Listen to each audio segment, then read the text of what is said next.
Hey everyone, welcome to another episode of Masks Off. I am Kim, And I'm Tia. and we are ready to take our masks off again as we do in our show, Masks Off. We are peeling back the masks, we are becoming vulnerable, we're returning to our true and authentic selves, and then the masks come back on because that's what happens in life. And then we try to take them off again, and we are working toward becoming more and more authentic and more whole. Exactly. And that's what we're going to attempt to do here again today, and share and be vulnerable.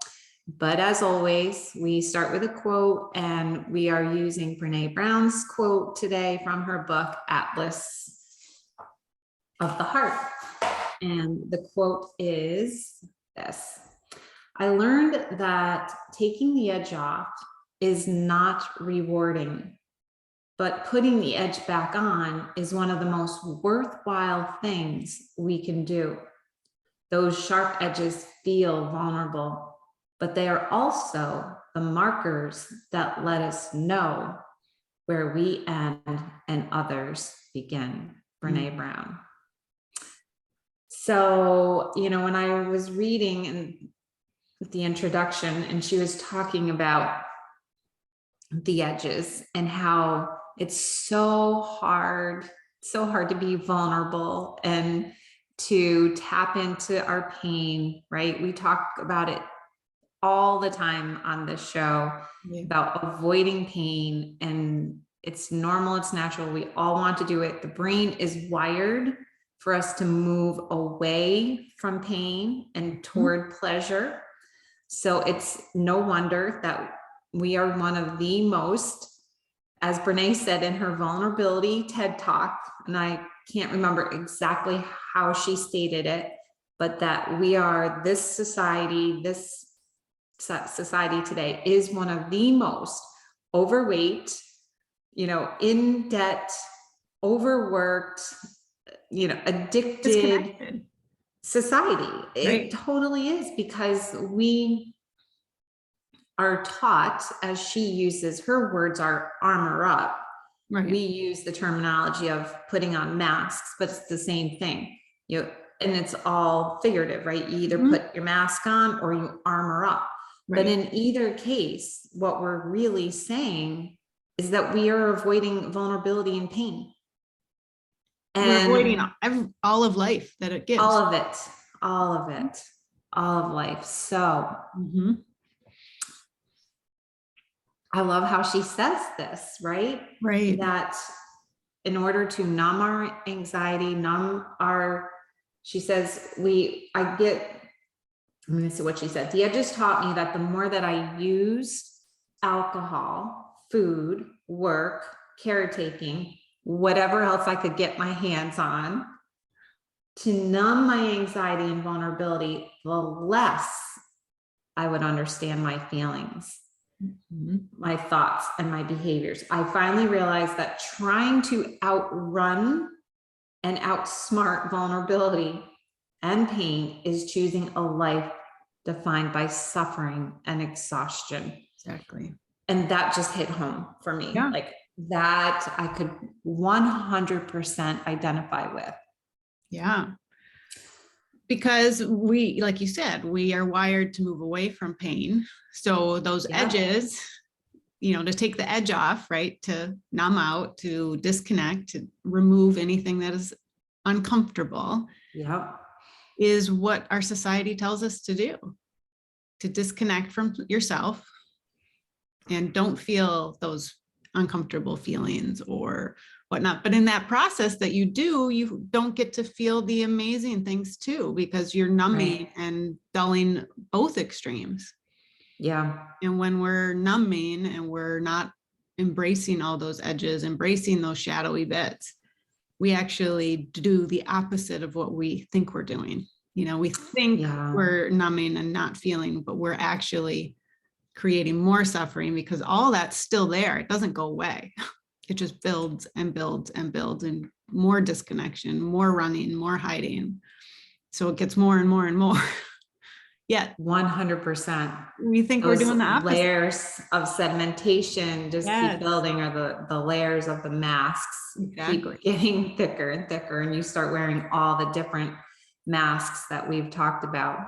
I know. So, you know, in light of being 100% vulnerable, and I've talked about it many times on the show, is one of the things that I struggled most with was, or the agent that I used the most was eating to numb.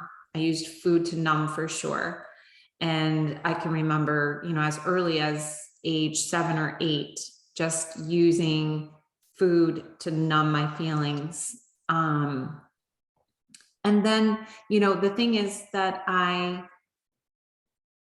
would use the food to comfort myself, or to reduce the anxiety that I was feeling living and growing up in a dysfunctional home.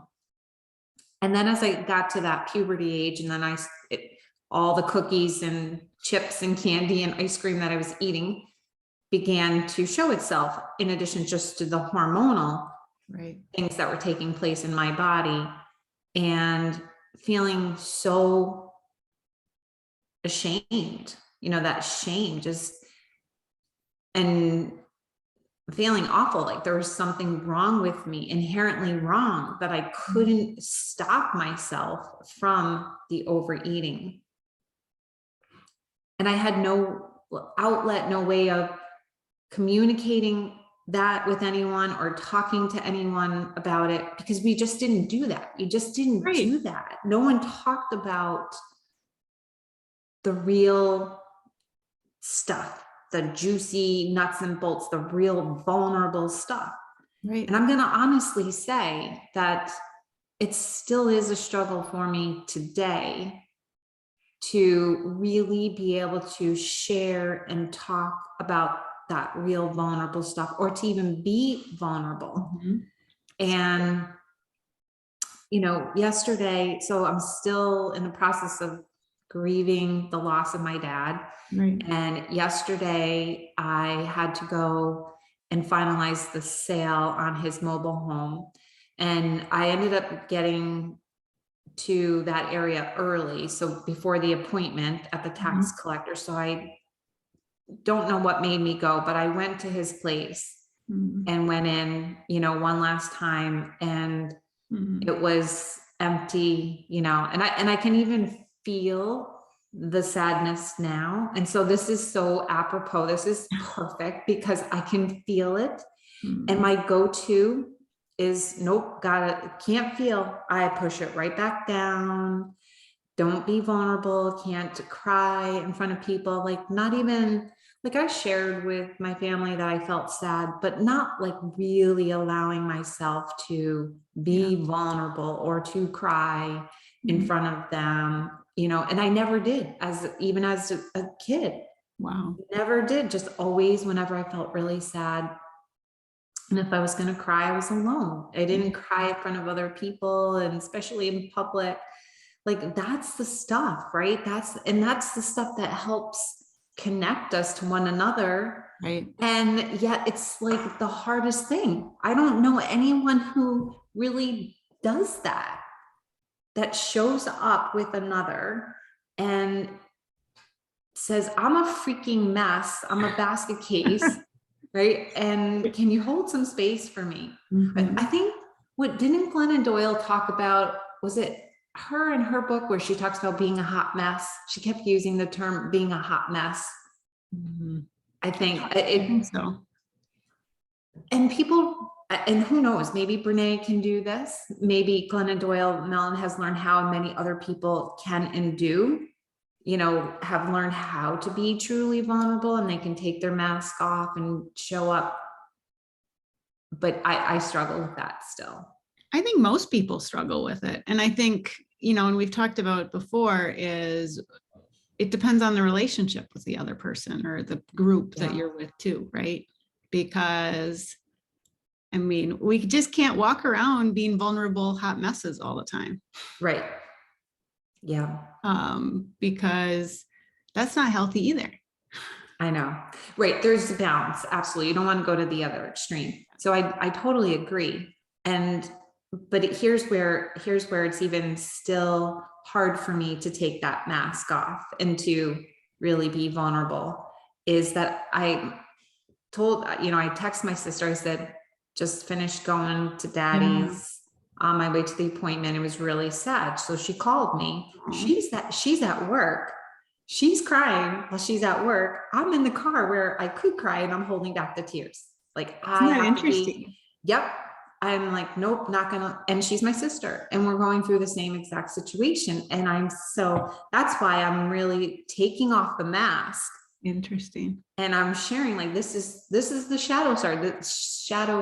This is the part of me that is probably still unhealed, that I am so unwilling to allow myself to be that vulnerable, even with a family member. Okay, so my question then is, if she were not in that state, if she had not been the one to be really sad and crying at work, if she was just like, hey, Kim, that must have been so hard, and she was the stronger, because I'm wondering if, like, your dynamic, because we see this all the time in relationships, right? Help balance, like, someone's the stronger one holding the space for the other one. But if both people are in vulnerable state, it almost can feel ungrounded. Right. Like, if you had started really opening up and taking off your mask and putting the armor down and started crying in your car, would she have pushed hers down and not cried to hold that space for you? But because she was crying right away, your protective nature, it's like, oh, I need to take care of her, so I'm going to put my stuff aside. And I think there's times we can both be that. Right. But if our default is caretaker, taking care of others, when someone is like, I'm having a hard time and crying, I mean, and I am speaking from experience, I'm like, all right, I gotcha. I'm going to hold you. Yeah. And if I'm breaking, I'm going to put my stuff aside. Because meeting together is, I think, even harder. Totally. I would agree. However, I would agree meeting together is really, really hard.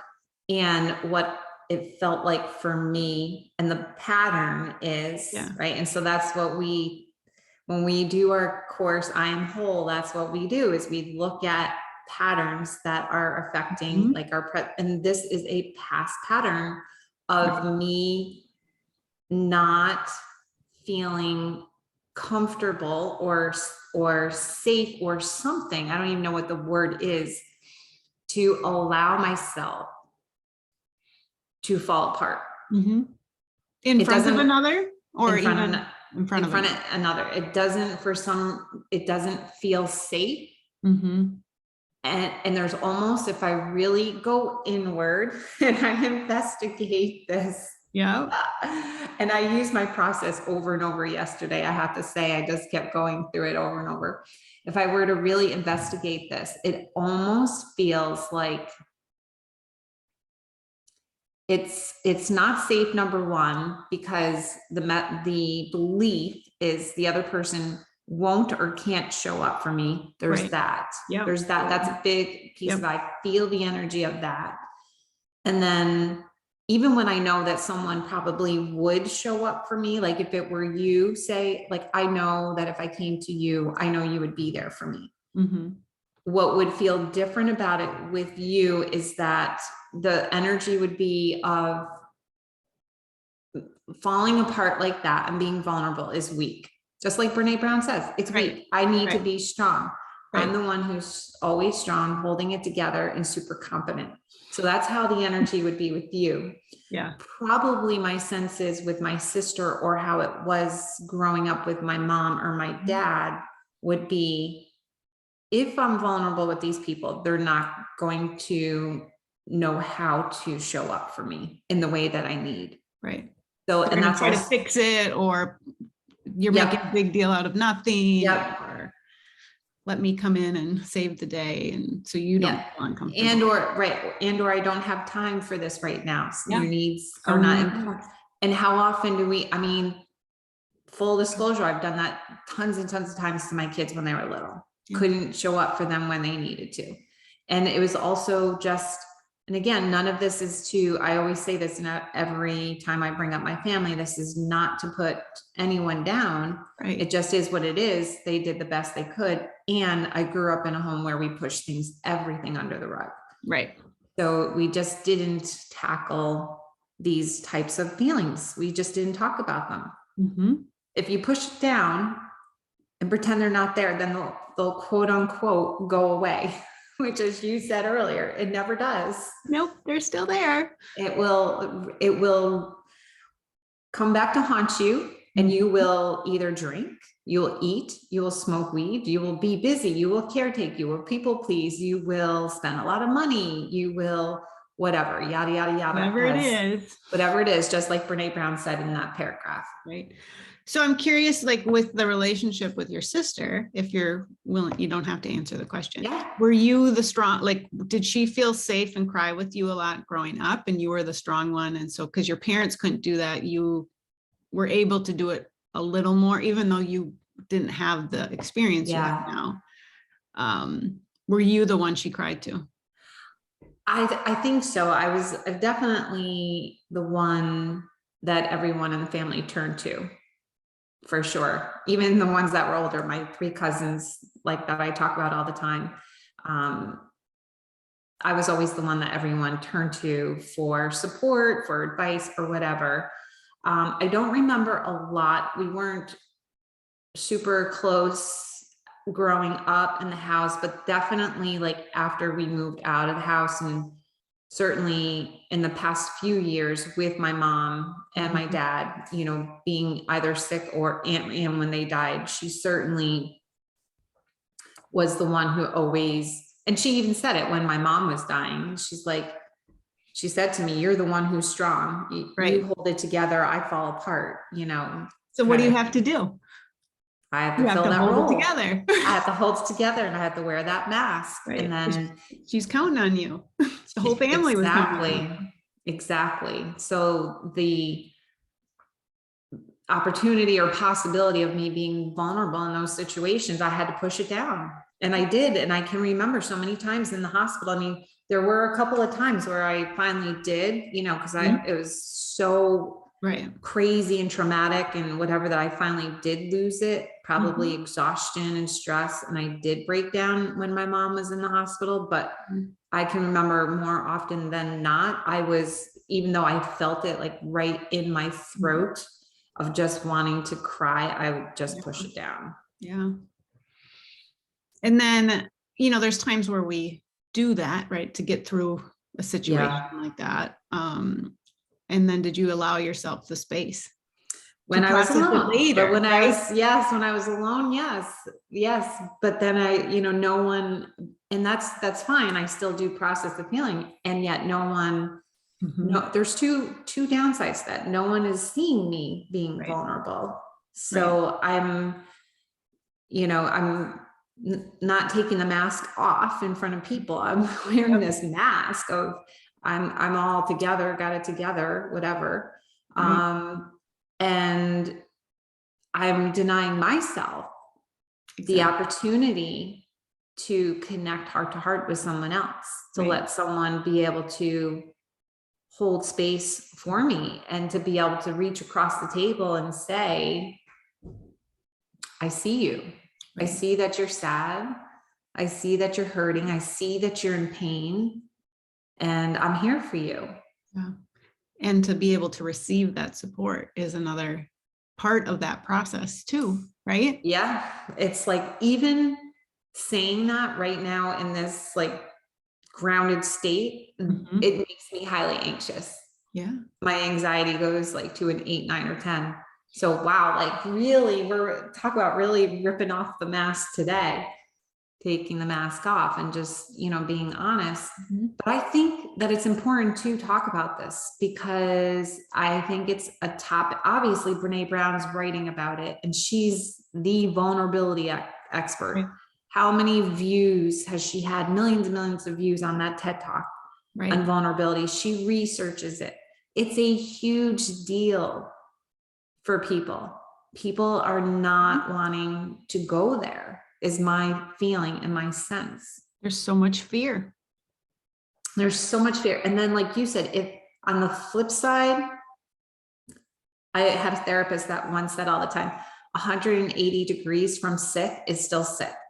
So if you have somebody that's on the side of just shutting down all the time to avoid the vulnerability, but then you have the flip side where someone is just, their emotions are all over their sleeve, just vomiting up, crying, all their feelings. That's not okay either. No. Like, that's not okay. That's not healthy. It's not healthy for that person. And it's not healthy for people that are like me, that push and suppress all the feelings. Exactly. Because that's the two ends of that pendulum, right? Because there's the strong one, and then there's the one who just is hearts out there all the time, but they're not believing in themselves that they can process this. They're looking for, it's an external validation. Yes. Like, I'm having all these feelings. I can't, it's what, and that's a different thing than showing up vulnerable and really accepting and receiving. So it's the accepting and the receiving is such a big piece of this too. You and I'm like you, hold it in. I can handle it. I can, which is its own response and protective barrier and mask. Yeah. And then you have the other extreme of, I just let it all hang out. But then we're stuck in the cycle. I'm sure everyone knows someone like this, and they're just repeating it, but nothing's changing. Exactly. And it's like, it's the illusion that, well, I'm feeling my feelings, but you're not actually processing them. You're just, it's like, what I'm trying to think of the word that I'm thinking of. It's just like, it's a floodgate. Yeah. Without any introspection. I agree. Internally, because having that external support, like you were talking about, like saying, can you hold some space for me? I need to process this, and letting tears flow or whatever. You're present to it. It's a give and receive versus, and then the other, it's, I'm just putting it on you, but I'm not receiving your support back truly. So it's an interesting, it's the same coin. Exactly. And that's why that saying makes so much sense. 180 degrees from sick is still sick. It is. So what about you? I've used up a lot of time here talking about my experience. What about you taking off your mask? And I mean, how does it's that show up honestly very similar. Mm. Always the strong one, taking care of others. And then, like you, is someone going to catch me when I do that? Because I've had many, many, many times where when I do that and then they're not, it's like they don't show up and they drop me, and it's like, oh, I'm not doing that again. So I've had continual reinforcement. Oh, you're going to be vulnerable. And then they're not there. Yeah. So you've actually reached out to people in need of some support or someone to hold space, to only have it rejected. Yeah. I mean, obviously not with you, that's why it's like, I'm learning who I can do this with. And then there would be times where I'm like, I'm going to try with that person. Yeah. And then it's like, okay, why did I do that? Yeah, I know. Because the history is repeating itself again. Like, they just can't show up, or it turns about, oh, I know what that's like. Let me share my story about it with you. I know exactly what you're feeling like. That's not what I need.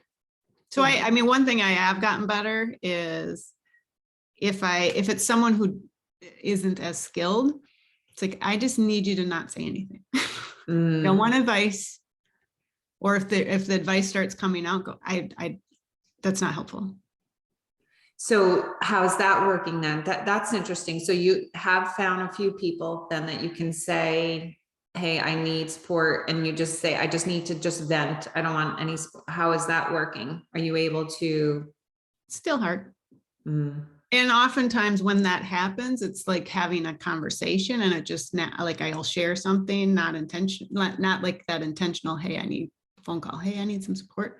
So it'll just be a normal conversation. And then a little part of my heart opens up and I share. And then all of a sudden I'm like, oh, why did I do that? Because all of a Yeah. sudden, you know, the energy shifts, Yeah.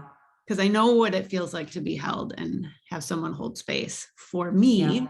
you know, because Yeah. like you know, we do it for others very naturally for the most part. I mean, we still have our stuff comes in. And so when that happens and all of a sudden I'm like, abort, wrong person, you're not going to be held. And sometimes when I have the strength, I will say that's not helpful. And so oftentimes when that happens, then I just say, I'm not looking for advice. And sometimes the person can step in, but oftentimes they don't know what to do. So then I just like, okay, the heart, we're just going to close that back up again. Yeah. So it's interesting, you know, and other times the person can step up, but Yeah. it's not as often as you would think, but it's not anyone's fault. I'm not blaming, No. you know, that they can't do that for me. It's really like you were saying at the very beginning, most people were not taught this. Most people don't know how to sit with their own discomfort, let alone you're bearing witness to another's discomfort. So when someone is vulnerable, then, and we've talked about this many times, then that other person feels uncomfortable because it's their own discomfort. So the other's discomfort is creating discomfort, and then so they want to fix it and make it go away so they feel better. So it's not, if someone's not versed and practiced and has been going through this process of inner work, is it reasonable to expect someone to actually hold that space for us? Which is why we can choose how authentic and vulnerable and whole. We can still be 100% whole and not vulnerable. Say that again. How does that work? We can be authentic and not be vulnerable. If that person is not able.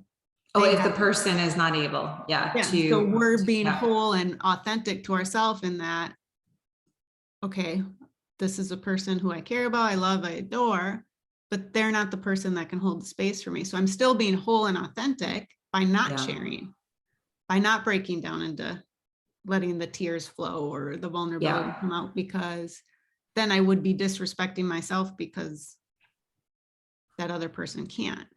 Gotcha. But it's a delicate balance, because we can also convince ourselves like, oh, they can't handle it, so I'm just going to myself. Exactly. So I know I have been asking myself that question. I ask myself that question a lot, again, particularly like with my family of origin, because I'll say like, okay, you know, I'll draw that boundary, an unspoken boundary of let's just keep it on the surface, you know, and let's just talk about topics that are safe. Right. And I say like that they can't go there. And is that fair? Is that fair? Because have I gone there? Exactly. And I will say that I'm exploring that. Actually, I'm exploring that a lot right now with my mom and dad, because now that they're not here, I'm reflecting a lot on the way the relationship was with them. And while I love them so much, I do love my parents and I miss them both, we didn't have a super close relationship where we, you know, talked heart to heart and shared what was in each other's hearts. Right. And then I say, I can certainly blame them and say, and yet then like, did I take my mask off? Exactly. Did I share what was in my heart with them? I mean, I know as a child, I learned some things, but as an adult, was I operating out of a pattern? Correct. And out of my inner child? And I think if I'm to be 100% honest and willing to take responsibility for my part, which is a part of our course, I think I could have probably tried a little more. And like that shadow side, you know, was definitely at play. Totally. And I'm glad you brought it up, because I was going to bring it up too. And you did so beautifully, is remembering we're co-creating all of this. So when we're not vulnerable with the person, right? Or we make the assumption, well, this person has dropped me many times before. And when I say drop, I mean they haven't held the space. So they drop the Yeah. space. And everyone's capable of holding space. So just because they've dropped you 9 times doesn't mean that 10th time they're not going to show up. And so are we, by our protection, are we doing a disservice by not taking off our mask and practice being vulnerable with that person? Because perhaps they're at a different level of inner awareness now. And we're making an assumption based on a past, but we're not in the present then, right? That's why it gets 100% so muddy. tricky. Yeah. No? Oh. We'll have to continue having these conversations, because I think these are the really important ones. And my guess would be these are the types of things, thoughts and feelings that a lot of people who are listening are grappling with. This is the big stuff. This is the big, in my opinion, this is the big life stuff. It is. And it's important to have these conversations, and it's important for people to understand we're never going to have a concrete answer for every situation, because each situation is different. And it all comes back to, are you present? Are you present? And now what choice can you make now? Because if we can speculate all we want about this person or that person, but there is no clear cut answer every situation with every person, because where we are in that moment is different than where we're at in 2 days. We don't. And that's the beauty. And that's why having these conversations and working through I am whole and all these things shows that it's about being in the moment and showing up and doing what you can with the information you have, with your conscious level at that moment, right? Because there's days we're more conscious and days we're less conscious, and moments it's a flow. It's a flow state. And so where are you on that? Absolutely. Are you choosing something? Are you going to stand on that edge and feel and be vulnerable? Yeah. Oh my goodness. This was so good. This was really good. I know we have a lot more to say on this, and we will. I know, but we don't need to do a 2-hour-long podcast. Yes, exactly. So thank you everyone for listening to us today, or viewing if you're on YouTube. And if you like this episode, we would love a like, comment, or subscribe if you're on YouTube or even the other channels. We appreciate your support and look forward to seeing you next time. Thanks so much. Take care.